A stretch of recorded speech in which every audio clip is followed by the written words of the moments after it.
Shalom warga kerajaan sorga, Kingdom Daily Devotion hari ini berjudul Arti Korban Hewan.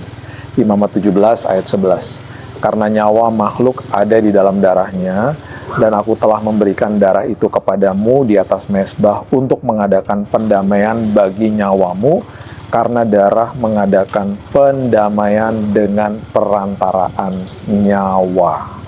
Nah, perhatikan prinsip ini baik-baik ya.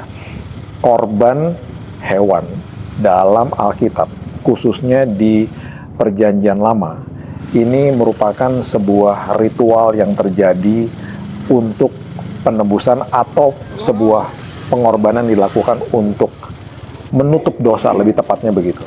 Ya, ini merupakan bagian utama dari ibadah, dan ini merupakan simbol utama dari, bisa dikatakan, penebusan dosa, perjanjian, kemudian dari sebuah pengudusan ya antara Tuhan dengan manusia, lebih tepatnya begitu, penebusan dosa, perjanjian, pengudusan. Korban hewan itu merupakan penebusan dosa pada saat itu, karena memang belum ada Yesus yang hadir sebagai korban penebusan dosa kita.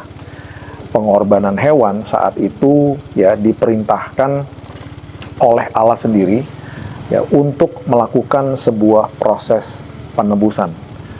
Yang dimaksudkan di situ adalah memulihkan persekutuan yang rusak ya antara Tuhan dengan manusia. Karena apa? Karena dosa.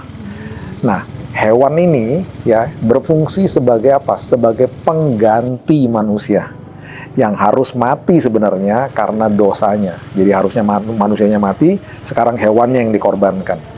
Nah, bagi orang berdosa yang seharusnya mati, hewan digunakan sebagai pengganti, dan ini juga ditegaskan di Ibrani pasal yang ke-9 ayat 22, mengatakan begini, dan hampir segala sesuatu disucikan menurut hukum Taurat dengan darah, dan tanpa penumpahan darah ya tidak ada pengampunan. Jadi hampir segala sesuatu disucikan oleh hukum Taurat, berarti nggak semuanya. Tanpa penumpahan darah tidak ada pengampunan ya.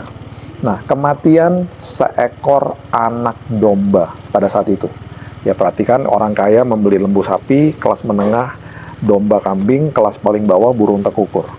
Itu melambangkan harga dosa dan kematian, dan menunjuk kepada ke depan kepada pengorbanan Kristus yang kemudian dilakukan di kayu salib. Hal ini merupakan gambaran kematian Yesus di kayu salib sebagai anak domba Allah, yang dijelaskan di Yohanes 1 ayat 29 dikatakan, lihatlah anak domba Allah yang menghapus dosa manusia. Nah, korban hewan juga sering digunakan dalam upacara perjanjian. Misalnya yang ditulis di kejadian 15, Tuhan dengan Abraham ya.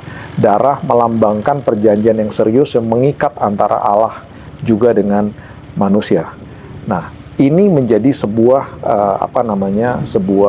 simbol yang akhirnya masuk ke dalam perjanjian baru yang semuanya dilakukan oleh Yesus sendiri. Selain itu, korban hewan juga merupakan simbol perdamaian, tindakan pengabdian, dan juga ucapan syukur ya, yang mengungkapkan hati yang berserah kepada Tuhan ya pada saat itu. Nah, ini merupakan korban-korban hewan yang puji Tuhan pada hari ini kita tidak perlu lakukan lagi. Korban hewan dalam perjanjian lama ya, itu mengingatkan kita betapa seriusnya dosa manusia pada saat itu, sampai Tuhan menggunakan hewan sebagai penggantinya. Ada pencurahan darah di situ ya, dan betapa penuh belas kasihan Tuhan itu kepada kita. Setiap domba, setiap kambing, atau setiap lembu yang disembelih itu merupakan sebuah gambaran keadilan dan juga sebenarnya kasih karunia Tuhan ya.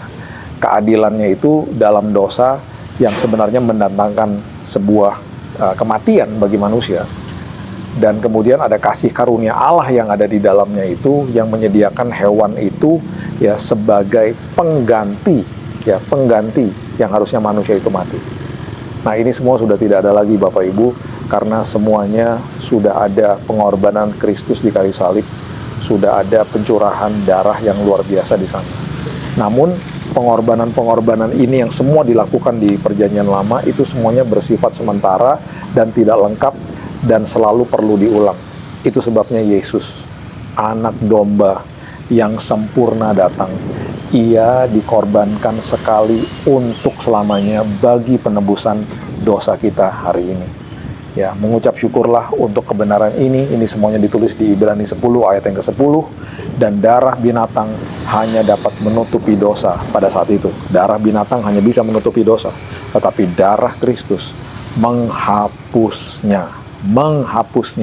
Sungguh luar biasa pengorbanan Kristus yang telah membatalkan semua pengorbanan hewan yang tertulis di Perjanjian Lama.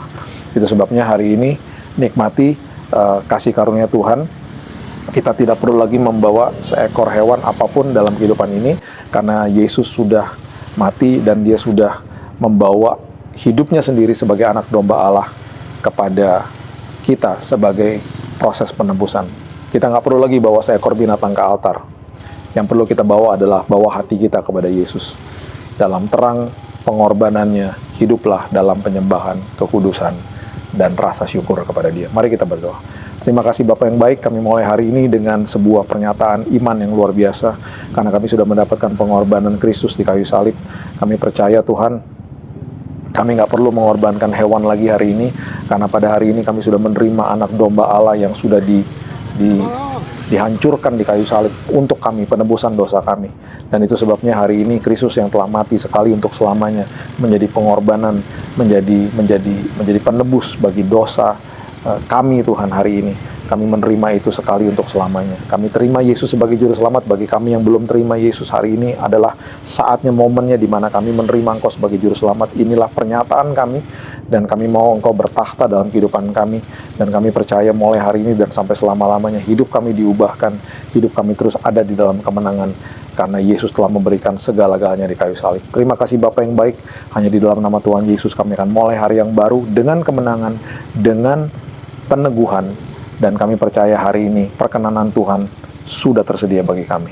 Hanya di dalam nama Yesus kami berdoa, kita sama-sama katakan amin. Have a blessed day dan Tuhan Yesus memberkati.